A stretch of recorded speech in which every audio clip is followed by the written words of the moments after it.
حامدا ومصليا أما بعد فأعوذ بالله من الشيطان الرجيم بسم الله الرحمن الرحيم ولله على الناس حج البيت من استطاع إليه سبيلا۔ اللہ رب العزت کا ارشاد ہے، لوگوں پر اللہ کا حق ہے جو شخص اس کے گھر تک آنے کی قدرت رکھتے ہو وہ حج کے لیے آئے۔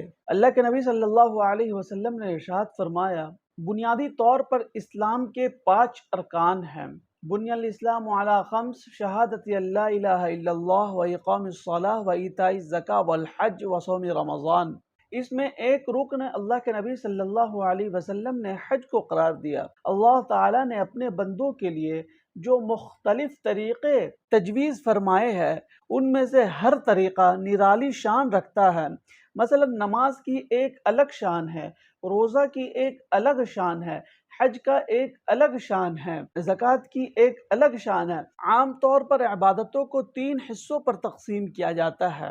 ایک عبادت بدنیہ جو انسان کے بدن سے تعلق رکھتی ہے اور بدن کے ذریعہ ان کی ادائیگی ہوتی ہے، جیسے نماز بدنی عبادت ہے۔ دوسری عبادت مالیہ جس میں بدن کو دخل تو نہیں ہوتا بلکہ اس میں پیسے خرچ ہوتے ہیں، جیسے زکوٰۃ اور قربانی وغیرہ۔ تیسری عبادت وہ ہے جو بدنی بھی ہے اور مالی بھی ہے، ان کے ادا کرنے میں انسان کے بدن کو بھی دخل ہوتا ہے اور مال کو بھی دخل ہوتا ہے، جیسے حج کی عبادت۔ حج کی عبادت میں انسان کا بدن بھی خرچ ہوتا ہے اور اس کا مال بھی خرچ ہوتا ہے، اس لیے یہ عبادت بدن اور مال دونوں سے مرکب ہے۔ اور اس حج کی عبادت میں عاشقانہ شان پائی جاتی ہے، کیونکہ اللہ نے حج میں ایسے ایسے ارکان رکھے ہیں جن کے ذریعہ اللہ تعالیٰ سے عشق و محبت کا اظہار ہوتا ہے۔ ایک موقع پر اللہ کے نبی صلی اللہ علیہ وسلم نے ارشاد فرمایا، الحج المبرور لیس لہ جزاء الا الجنہ۔ جس شخص کا حج اللہ کے بارگاہ میں قبول ہو جائے اس کا صلہ جنت کے سوا کچھ نہیں ہے۔ اسی طریقہ سے جب انسان حج کے لیے یا عمرہ کے لیے جاتا ہے تو ایک تلبیہ کا ورد ہوتا ہے، لبیک اللہم لبیک لبیک لا شریک لک لبیک ان الحمد والنعمت لک والملک لا شریک لک۔ اس کے معنی یہ ہے، اے اللہ میں حاضر ہوں۔ کیوں حاضر ہوں؟